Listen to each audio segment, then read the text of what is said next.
2023. Siap? Siap.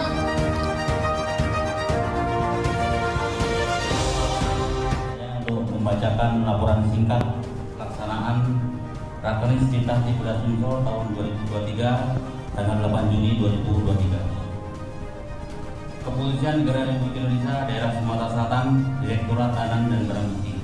Laporan singkat Rakernis Cinta Cibodas Sumsel tahun 2023.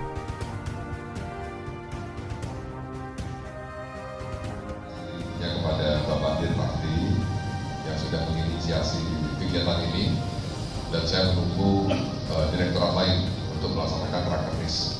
Rakernis ini merupakan penyamaan visi dan misi setiap fungsi yang berada di Kepolisian Daerah Sumatera Selatan.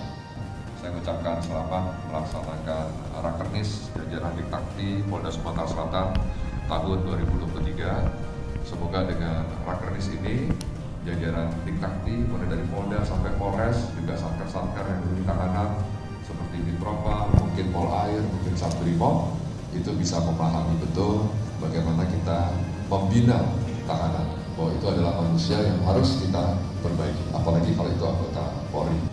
Akhirnya dengan mengucap Bismillahirrahmanirrahim, pada hari ini Kamis tanggal 8 Juni 2023 pukul 9.04 waktu Indonesia bagian Barat, Rakernis Diktakti jajaran Polda Sumatera Selatan tahun anggaran 2023 saya nyatakan dibuka. Salam presisi.